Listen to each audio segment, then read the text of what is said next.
Macky Sall loolu jeex na ba mu nee président de la république fi mu ne bu ko neexoon léegi képp man mii sama tur soppeeku balaa ngoon ma siiw léegi décret rek Aliou Dia ministre d'état balaa ngoon sama tur soppeeku ma siiw na ko def ngeen seet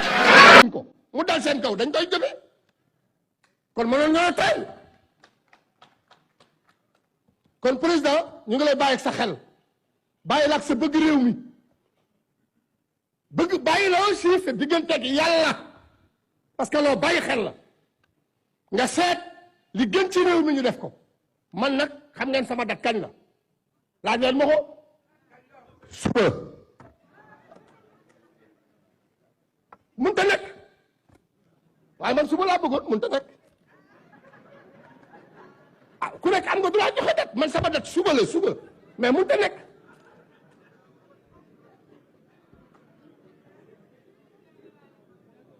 comme am na def ay bis yu mënta nekk nañu waxtaan ba juboo ci li mën a nekk ñu doxal ko asalaamaaleykum wa rahmatullah. Touba gën dëkk mosoo koo gagné élection yi di ñëw candidat lañ si en tant que doomu daara ñu bokk si candidat spolié nga taxaw wax ni sa bopp moo sa réew moo la gënal sa bopp maa ngi woo képp koo xamante ni réew mi moo la gënal seen bopp intérêt réew moom nga jiite sa intérêt bopp ñun bu dee ay gor nekk ay jullit nga liggéey fukki at ak ñaar war a dem ni da ngay le 2 la sa mandat di jeex woote nga pour ñu jàpp date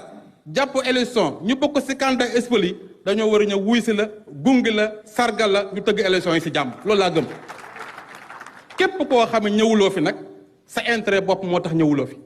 mais monsieur le président il faut que ñu waxante dëgg ñun kenn moomuñu waaye gis nga réew mi moo ñu gën a suñu bopp tey jii may wax ak yow suñu candidat 45 candidats yoo xam ne spolié leen da président Aliou Sarr jiitu kuréel googu noonu mais kenn ku nekk amoon nga 58 000 parrainage boo leen boole ça fait 2 millions parrainage est-ce que 2 millions parrainage da nga ko jënd ak 500 000 pare non kon kenn gënuñoo yey kenn gënuñoo jaaru pour que ñun ñu wax ñëw ci turu askan wi monsieur le président de la république bu fekkente da ngaa jël candidat bu mel ni man nekk spolié am ay candidat yoo xamante dañoo bokkoon ñu jàll si li nga xamante ne mooy parrainage bi candidat yooyu ñu am double nationalité te li tax ñu éliminé ma mooy doublon externe te man ak ñoom ñu am 12 000 double externe téemaa moom nekk candidat kooku nan la may def y a un problème il faut que ñu waxtaan tappi xol yi ñu ubbiwaat li nga xam mooy processus électoral bi loolu laa gëm loolu laa gëm bu ñu ko defee candidat yi war a bokk nga organiser élection yi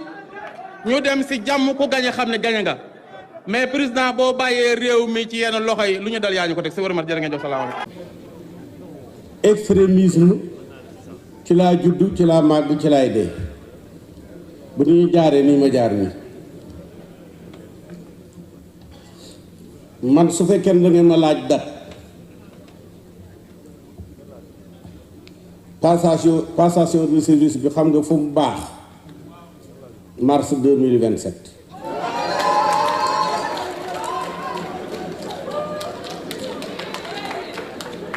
li tax ma wax ko goudron bu yàqoo duñ ko defaraat ci ñaari fan parce que diggante 2021 ak tey depuis mars 2021 ak tey ñu ngi yàq république yi di dëbb institution yi di saaga sëriñ si te gis ngeen bu ngeen sàgganee ba ñàkk ci dialogue bii ñun sëriñ si ñoo leen di àtte xaw ma tuwaale yi doonam tiwaawoonam Kaolack mais da ngeen di ñëw ñu àtte leen. te maa ngi ñaan intervenant yi ñu yombalal ma jàppale ma liggéey bi. Mr. President maa ngi lay gërëm ci woote bi nga woote fii tey di nuyu sénégalais yi fépp fu ñu nekk ci réew mi ak ci bitim réew wax rek la Mr. Président fi ñu toll fii ci histoire fii ci suñu réew kenn ku nekk suñun fii tey dafa am obligation pour sàmm liñ donnoo ci suñu waajur yi muy Sénégal gi kenn ku nekk ci ñun dafa am obligation, amuñu droit président réew mi dem ci guute wala mu yàqu parce que avant ñun dafa am ñu fi nekkoon te réew mi ci ay principe ci ay valeur te bu coow aman ci dëkk bi ñun ñëpp dañ daan dellu suñu mag ñi ci dàtt gi waxtaanee problème yi indi solution yi donc démocratie bi ñu àdduna bi bëgg a jàngal ñun dañ ko am ba pare parce que réew mi pour ñu ko bëgg a tabax il faut ñu dellu ci suy yokku bi ñun fiñ jógee suñuy valeur ndax américains yeeg français yeeg et cetera li ñuy jàngal ñoom seen valeur la ak suñu culture te ñun diisoo ak waxtaan loolu dafa bokk ci suñu culture ak suñu valeur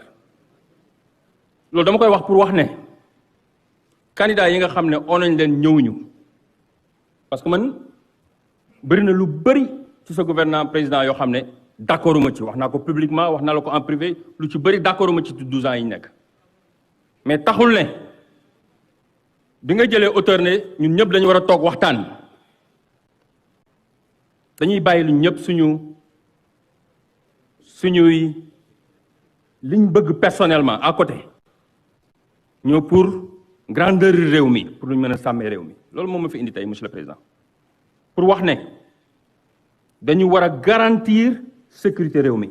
parce que wax naa ko ci bi ma ñëwee seet si la ne la war nañ def tout que pour que population bi comprendre que dëgg la fi suñu réew toll géopolitique la fi ñu toll nii dañu rax te loolu mooy dëgg parce que bëri na ñuy investir ci réew mi te yor moyens yu ñu mën a taale réew mi bu ñu defee 2 minutes bu ñu nelawee ñu taal réew mi te bu ñu xoolee ba réew mi tàkk kenn su ñun du ci mucc yàlla nañu ci yàlla musal donc on a le droit pas seulement ñun ñi d'accord mais c'est la confrontation des idées moo doxal réew yi ma tukki yépp ci àdduna bi mais fii dañ gëm ne léegi boo d'accord ak man bëggoo réew mi boo d'accord ak man gëmuloo réew mi boo demee toog ak président sax ñu ne ennemi réew mi nga mais loolu ban mooy ban démocratie démocratie dëgg mooy la confrontation des idées toog ak ñi nga d'accordul ci table te loolu dafa fekk baax ci suñu réew donc man damay wax suñu collègues yi nga xam te ni ñi ngi ci yeneen parti te bañ a ñëw que buñ ñëwee dañuy bàyyi ay chaises yu vide li ñu métti fii lañ ko mën a waxee ñu trouver solution yi fii ci table bi parce que ñun li ñu métti bëri na président dañoo wër réew mi comme ñëpp des centaines de jeunes ñu jël leen ñu dem defi volontariat ci réew mi ñun waa jëf 5 minutes lañ def ci salle bi ñu disque bi c'est inexploité pour un pays sérieux on ne peut pas aller aux élections présidentielles un candidat présidentiel ñooy wax ne disque bi c'est inexploité à côté ñu am 26 caisses yoo xam ne lépp bind nañ ko écrit xooluñ ko dañ ko sànni ci mbal bi mais loolu du démocratie donc man li may woote mooy ak waa jëf ñun processus bi élection yi dañ ko war a tëgg nu mu gën a gaawee comme ni nga ko waxee mais processus bi dañ ko war a tëggaat parce que c'est pas démocratique et c'est pas inclusif waaw suñ bëggee nag réew moo xam ne day dox ci démocratie ak dëgg il faut que ñu demaat ci processus mu tàmbali ñëpp ñu jox leen seen chance que ñu jox opportunité à tous les sénégalais fépp fu ñu mën a nekk ñu tànn ki gën ci ñun ñu jiital ko mu jiite réew mi ñun foofu lañ taxaw ñu ciy woo ñëpp. beneen question bi may tëjee mooy la question de la nationalité président il faut que ñu boole ko suñu waxtaan bii ñu nekk suba ak tey parce que dafa am doomu réew mi yoo xam ne kenn gënu leen a nekk sénégalais ci biir réew mi te ñu ngi nekk bitim réew di faj gàcce yi ci biir réew mi fii ñu ci bari dañ jël nationalité feneen pour mën a dimbale seen réew parce que liggéey boo xam ne tax na ñun suñ passeport ñu respecté ko suñ doom yaa ngi dee ci àll bi tey mënuñu am passeport businessman ci biir réew mi pour am rendez-vous ci passeport yi problème la ci pour am visa donc qu'est-ce que ça veut dire suñ doom yi juddee bitim réew ñu ci bari ñu nekk fii yépp xam nañ li nekk ci réew mi ñu ci bari seen soxna tey bu nekkee diggante dañ ko utal passeport mu dem États-Unis wala visa pour ami fa doom pourquoi pour mën a am opportunité pour mën a dimbale seen réew comme loolu biñ ko yokkee ci si suñu constitution yàggul dañu war a xalaat nu ñu koy amandé ba nga xam ne ki nekk candidat am ñaari nationalité bu demee ba gagné non attention parce que dañuy wax nañu waxtaan waaw comme dañuy wax dañuy waxtaan il faut que ñu ajouter point boobu c'est important parce que ëllëg a tax parce que daa am doomu sénégalais yoo xam ne kenn ëppale woon ci réew mi ñu ngi bitim réew buñ ñëwee ëllëg mais xam nga ne I'm sorry I gotta say this parce que Karim Wade non il faut ma wax du ma ñëw ba fii le point est important lu tax mu important mooy ñoom bi ñuy ajouté loolu ci constitution bi ñi ko doon ajouté sóoraale wuñ ne ëllëg seen doom Karim Wade dana dund lim dund tey ñu ci bëri ñu toog fii yëpp seen am ñu ci bëri seen doom ay nationalité lañu am ëllëg bi ñu waree service seen réew dañ leen war a jox chance parce que boo nekkee candidat nga gagné bu ñu la nga def déclaration de patrimoine duñ la ko laaj avant dañ lay bàyyi ba nga war a waaj ñu doog la ko laaj donc mën nañ ko amende boo gagné balaa ngay waat nga joxe sa nationalité pourquoi pas mais nga joxe sa nationalité ba pare nekk ko candidat comme li dal Karim Wade c'est pas juste c'est pas sénégalais on est un pays ouvert on n'est pas les Américains donc loolu laa bëggoon a wax fii te di waxaat encore suñ priorité mooy politiciens yi vraiment dañoo sonn ci politique du Sénégal 5 ans politique politicienne suñ doom yi ñu ngi doo ci géej gi problème yi mi ngi ci réew mi ñu bëgg a fàttali mi fekk bien que liggéey bu bari nga def nga ko ci réew mi mais li des dafa bari nañ góorgóorlu gaaw élection yi balaa nawet bi comme ni nga ko waxee ñu def ko génn ci comme ça ñu dem sur les vrais problèmes du pays mooy mbay mi mooy sàmm gi mooy santé bi loolu moom fi indi woon jërë ngeen jëf salaamaaleykum wa rahmatullah merci beaucoup. jërëjëf Thione mais buñ ko defee ni liggéey bi du avancé du baax te maa ngi ñaan intervenant yi ñu yombalal ma jàpp. Qui demain fera prévaloir la position de la majorité sur les questions que vous avez soulevées. Deuxièmement, Monsieur le Président de la République, je ne peux pas m'empêcher de dire, j'ai le privilège aussi d'être votre Premier ministre, d'avoir la possibilité d'échanger avec vous quotidiennement sur les questions politiques, les questions économiques, mais toutes les questions qui concernent le pays. Monsieur le Président, je peux témoigner que vous tenez au respect des institutions de la République, à la bonne marche des institutions. Monsieur le Président de la République, aujourd'hui, nous devons dialoguer. En ce qui me concerne, je suis un partisan acharné du dialogue, un partisan acharné de la paix. De ce point de vue, je salue cette initiative, position que je défends à vos côtés depuis longtemps. Deuxièmement, Monsieur le Président de la République, ma préoccupation, c'est surtout le pays. Nous devons aller vite aux élections, comme vous le dites, dans le respect des institutions, mais dans la paix. La paix n'a pas de prix. Nous devons tous pouvoir échanger entre Sénégalais, discuter, dans le respect des institutions, des lois et règlements, et voir aujourd'hui, tenant compte du contexte, quelle est la formule la plus appropriée pour aller aux élections en paix et à bonne date. Pour le reste, Monsieur le Président de la République, je m'en tiens à votre sagesse. Je vous remercie de votre aimable attention. ciigalum réew mi nag ba ki lay remplacé nga jox ko loxo jox ko lengay réew mi bi ngeen la ko jox ñu la ko si mbedd geddoo ko woon kii ko jox ki la ko joxoon geddu ko bi ngeen la ko jox dañ la ko jox si ay loxo jox la ay këy baa la dem delloo ko si ay këy kon bu ko defee nu ngee sant ñëpp nu ngee gërëm ñëpp Sénégal du la yaa sànni si mbedd Sénégal ko la waay mën a wax yow dëggumul rek bàyyi ña la wax daa am koo xam ne wax la man am koo xam ne jëf la man dama ne man mi taxaw di jàkkaar yow président de la république tey fi ma taxaw di wax yow maa ngi gérer ay entreprise di administrer ay entreprise waaw man ma fekk koo xam ne mën la takk tubéy mu la raaj réew mi ñaandee kaa jox réew mi kenn du ko caaxaane ku mën la takk tubéy kenn doo joxam réew président teelu réew mi ba ko sànni duñu la bàyyi sànni réew mi ba ko sànni daa noo or salaamaaleykum wa rahmatulah barka Serigne Babacar. parce que ñëw wuyu dialogue ça veut pas dire que jubóo nañu Khalifa Sall xam naa li mu bëgg mooy ñëw toog fii sama place bi bu ko mën a du loolu non non c'est vrai xam naa kon moom mais bokkuñu. Mamadou Diop de croix keroog nee na ma moom moo yor xalaat yi rafet yi pour wuutuma man fii ci place bi donc ñi fi ñëw ànduñu ci politique ak xalaatu doomu daara yi sëriñ bi donc répondre à un dialogue il faut avoir beaucoup de courage et de maturité politique pour le faire. réew mi nag moo toll foo xam ne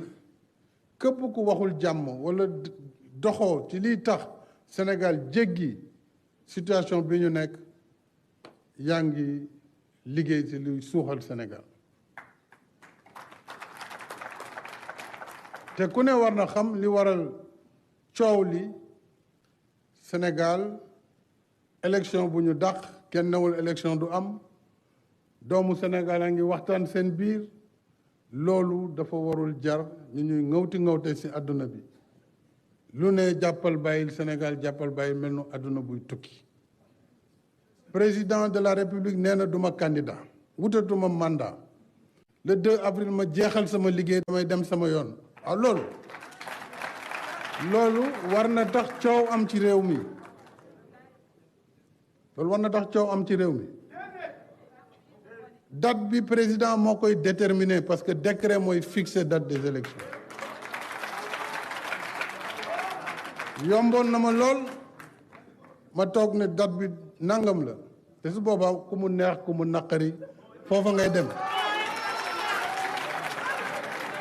parce que loolu mooy li am waaye dama ne du ma fixer date te tooguma ak réew mi déglu waa réew mi déglu candidat yi ci cette diversité am na candidat yu ñu jàllale am na candidat yu ñu téye am na ay parti politique am na candidat yu ñu éliminé am na ñu d'accordul ci li xew am na ñu ci d'accord kon kay li ñu war mooy toog waxtaan suñu biir jiital réew mi jiital intérêt réew mi président bu nekkul candidat newul damay toog bëgguma sax fekkee élection fekkee dëgg la ñuy wax waaye nag réew mi mënuñ ko sànni foog ñu xool nuñ koy doxalee dañu dem ci élection fal ki ñu war a fal ci anam yu leer yoo xam ne Sénégal day continuer jëm kanam loolu mooy li ñu fi indi loolu nag kuñ ci woo nga ne yow ñëwuloo mais loolu sa mbiru bopp la bu leen foog mu ne man ngeen ko def defuñu ko président de ku ne duma ñëw waxtaan ci sa bopp nga ko def président def na li mu war a def ku ko bëgg loolu lay def mooy waxtaan ak dialogue ku ko bëggul loolu lay def mooy waxtaan ak dialogue suñu dialogue ba pare nag jotaay bi li muy rëy amul dogal bi loolu tam dañ ko war a xam waaye dinañ ne président suñu gis-gis jàpp nañ ne lii mooy li gën ñeneen ne ñun lii la ñu jàpp ne mooy li gën su ko defee nag moom mu xool su taataane ba pare nag jël dogal bi muy jël su ko defee ñëpp jubluwaat ci liggéey dem ci élection yi ci jàmm ak salaam loolu mooy li jig Sénégal loolu mooy li jàmmu Sénégal te wax naa ko waxaat ko junj naa ko junj nag doy na borom xel nañu dox jàmm bëggal réew mi jàmm loolu mooy njëriñu réew mi mooy njëriñu ëllëgu Sénégal kon yaakaar naa ne fii jàmm rek moo fi war a mën a génn ak waxtaan bu fekkee tey pare nañu ëllëg am ngeen journée lëmm su laajee sax ñu yokk ko ngeen yokk ko ñëpp rek wax ñu déglu ñëpp déglu seeni argument su pare ñu taataan jël synthèse yi jébbal ko président de la République mu doog a mën a jël décret bi fixé date bi ne bés nangam la li ci des nag la ñuy def après le 2 man dinaa saisir conseil constitutionnel xamal ko sama xalaat wax ko it mu wax ci loolu ndax ci njëlbeen ga ñoom ñooy mujje kàddu googu waaye assises yi am nañ ci wàll mën nañ ci waxtaan ndax yéenay réew mi te réew mi moo nekk ci kaw constitution moo nekk ci kaw élection moo nekk ci kaw lépp ndax réew mi d'abord jàmmam moo tax ñun ñëpp ñu nekk fi te mooy njëriñu askan wi kon lii moo doon kaddu ubbi gi ma bëggoon ubbi di sant ñëpp di gërëm ñëpp di bàllu ak ñëpp jërë ngeen. mooy bu fekkee ne élection yi la kañ lañ koy def ñu bëri wax nañ fi seen date man damay wax rek ne di conseil constitutionnel wax nañ ko def dans les plus brefs délais maanaam ci na mu gën a gaawee rek ma respecté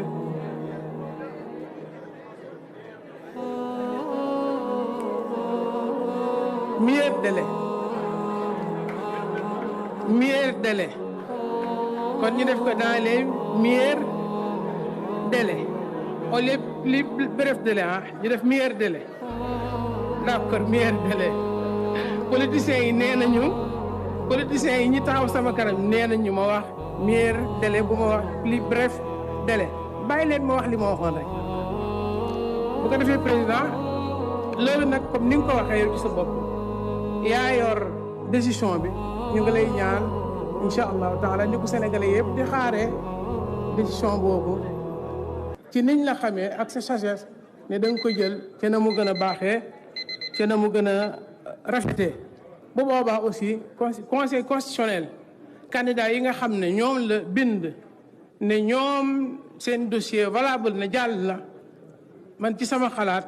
mooy ñu bañ a arriéraat di delluwaat gannaaw di loñuwaat ay dossier waaye ñu seen dossier jàll nañu dem élection incha allahu taala kon ñu ngi leen di gërëm président di la sant di la ñaanal yàlla ñu ngi wax nga am way war a fet ñu di la xamal monsieur le président de la république ni man en tant que sénégalaise citoyenne am fierté dëkk Sénégal juddoo Sénégal yaroo Sénégal su ma demee bitim réew bu bërki démboo njaay li ma africain yi di wax mooy Kumba ñun Sénégal mooy suñu terre de refuge Sénégal mooy suñu pays de référence Sénégal mooy fi nga xamante ni ñun bu ñuy jël vacances fa la ñuy dem bu ñu sañoon le Sénégal ne plonge pas ma ne leen le Sénégal ne plongera pas parce que au Sénégal vivent des hommes et des femmes responsables. Au Sénégal, certes, nous pouvons avoir des dysfonctionnements, des malentendus, des incompréhensions, mais nous avons la maturité, la sérénité, la dignité et surtout la citoyenneté et la conscience de nous réunir pour régler toujours nos problèmes en famille. Et c'est ce que nous sommes en train de faire aujourd'hui grâce au chef de l'État. Président nekkuloo dictateur lii wane na ko jéem a yàq sa der naan dictateur bandi wala voyu bu ñu ko tëjee affaire am la ku déconné ñu rëq sa ndig mais yow nit di jàmm nga yaa ngi wote dialogue kon ñi ñëwul ñoo bëggul jàmm moo tax d'accord ma ci amnistie bi ndax ku bëggul jàmm nekk fa mu nekk dëgg-dëgg loo bëgg a jàmm président ñoom bëgguñu jàmm Sénégal yi tiit nañ bi nga waxee amnistie teg leen loolu ci suuf bi ci des président dañoo tiit le 2 avril doo dem fenn c'est la constitution article 36 alinéa 2 qui dit que le président de la République reste jusqu'à la passation de service entre lui et son successeur. Faut jëm. Vous ne pouvez pas abandonner le Sénégal comme ça. Ñoo bañ, ñoo lank, ñoo bañ. Monsieur le Président de la République, le Conseil constitutionnel a fait trop d'erreurs. Et vous savez, notre frère, le ministre d'État Karim Wade day bokk. Karim day bokk. Mais Karim ne peut pas perdre la nationalité française et voir sa candidature rejetée par le Sénégal. xanaa Karim bokkul fenn te bàyyam yore réew mi mu bàyyi ndeyam bàyyi dëkk ndeyam fi mu nàmp ni Sénégal laa bëgg ñu ne ko doo bokk waaye lii métti na di bàyyi Rose Wardini mu bokk ak ñeneen ñoo ne am nañ nationalité française waaw conséquence kan la yem. Ceci étant dit, je termine par la presse manipulée et partisane européenne et américaine qui pense que le Sénégal appartient à la France ou à l'Amérique. Le Sénégal est un pays indépendant. Donc c'est une grande démocratie. Vous avez vu la presse, vous avez vu les partis politiques, vous avez vu même le nombre de candidats à la présidentielle. Ce qui prouve que notre démocratie est plus forte que les démocraties européennes. Mais cette presse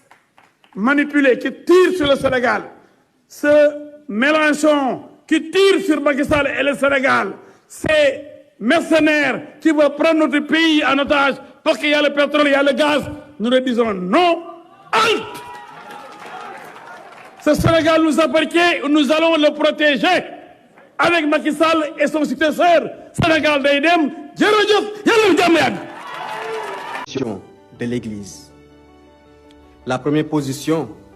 c'est que nous devons respecter nos institutions. Aujourd'hui, si nous ne respectons pas le président de la République, nous ne pouvons pas appeler les autres au respect du président de la République. Si nous sommes les premiers à cracher sur le Conseil constitutionnel, ne soyons pas surpris que d'autres qui appartiennent à d'autres sphères crachent ou insultent nos institutions. Donc, le premier point, c'est le respect de nos institutions. Le deuxième point, la poursuite du processus électoral. Nous pensons qu'il est important de poursuivre ce processus. Nous avons participé à la Coupe d'Afrique. Tout le monde a décrié la façon dont le Sénégal a été éliminé. On a voulu qu'on regarde la VAR. Pourtant, le Sénégal a été éliminé. Et la compétition s'est poursuivie. Il peut arriver des erreurs dans le processus, mais ces erreurs ne doivent pas remettre en cause ce qui a été déjà fait. C'est pourquoi nous demandons que le processus soit poursuivi. Troisième proposition, c'est la tenue des élections avant le 2 avril 2024. Et c'est bien possible. Le processus a été engagé. Je pense que si on s'entend sur le principe, nous devons pouvoir nous donner des éléments pour y aller. Excellence, Monsieur le Président de la République, merci d'avoir organisé ce cadre de concertation. En ce temps de carême, tous les catholiques de notre pays prient pour qu'il y ait la paix. La paix dans les cœurs, la paix dans les foyers, la paix au Sénégal. Et nous demandons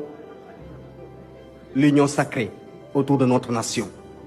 Parce qu'au-delà de nos partis politiques, la poursuite du processus électoral, nous pensons qu'il est important de poursuivre ce processus. Nous avons participé à la Coupe d'Afrique. Tout le monde a décrié la façon dont le Sénégal a été éliminé. On a voulu qu'on regarde la VAR. Pourtant, le Sénégal a été éliminé. Et la compétition s'est poursuivie. Il peut arriver des erreurs dans le processus, mais ces erreurs ne doivent pas remettre en cause ce qui a été déjà fait. C'est pourquoi nous demandons que le processus soit poursuivi. Troisième proposition, c'est la tenue des élections avant le 2 avril 2024. Et c'est bien possible. Le processus a été engagé.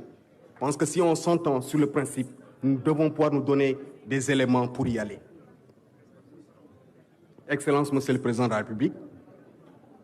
merci d'avoir organisé ce cadre de concertation. En ce temps de carême, tous les catholiques de notre pays prient pour qu'il y ait la paix. La paix dans les cœurs, la paix dans les foyers, la paix au Sénégal. Et nous demandons l'union sacrée autour de notre nation. Parce qu'au-delà de nos partis politiques, au-delà des élections, il y a le Sénégal. Il faut préserver ce Sénégal-là. Je vous remercie.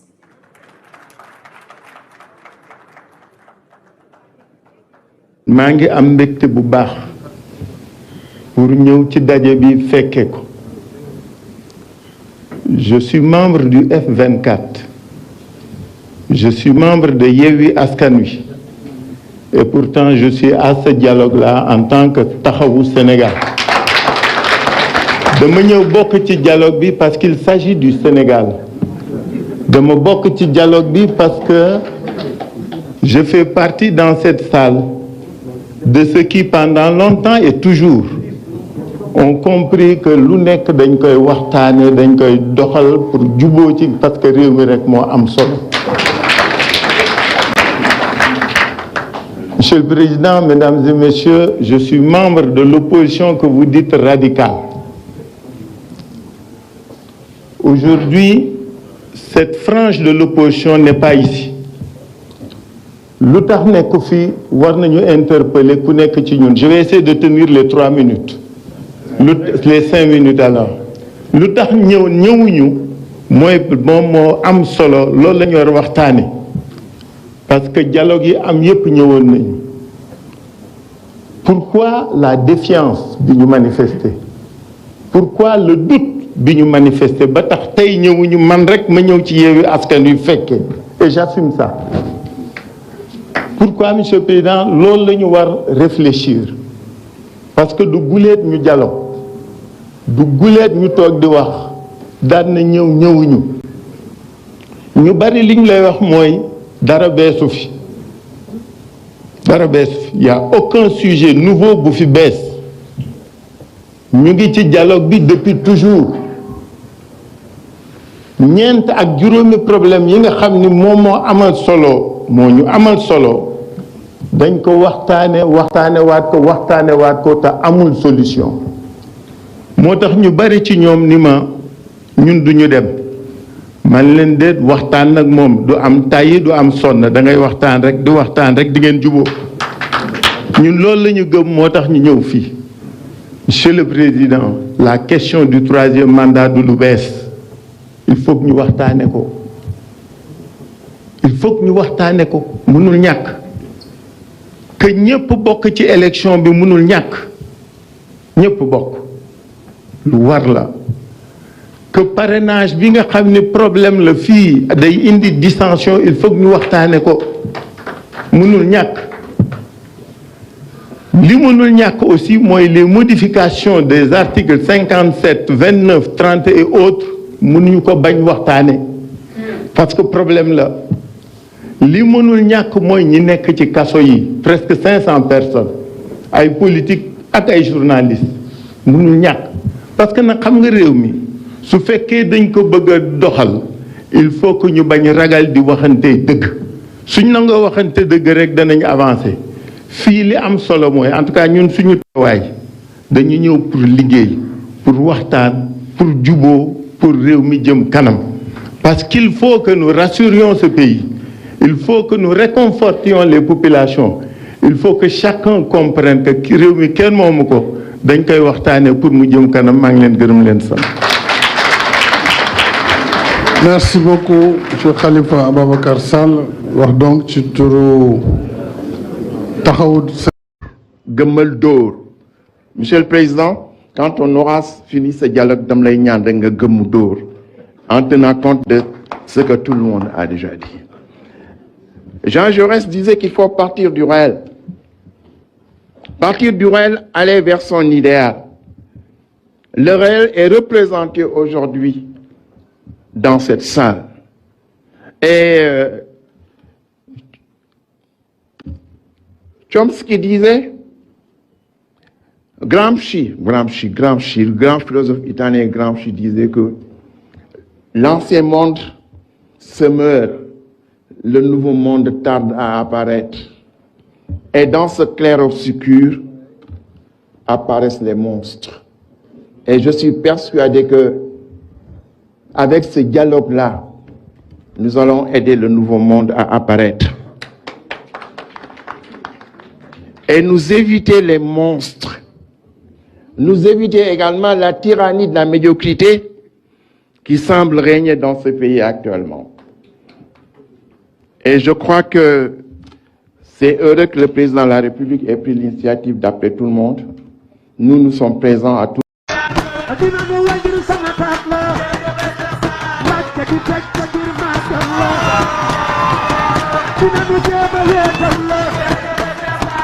Donc tey pour man li am solo fii ak décembre bu dee dañuy wax au-delà de nos aspirations et de nos intérêts mënuñu fi organiser élection yoo xamante ne Sénégal day mucc man nag li may wax man candidat laa woon ci élection yi ñu recalé ma am naa ay intérêt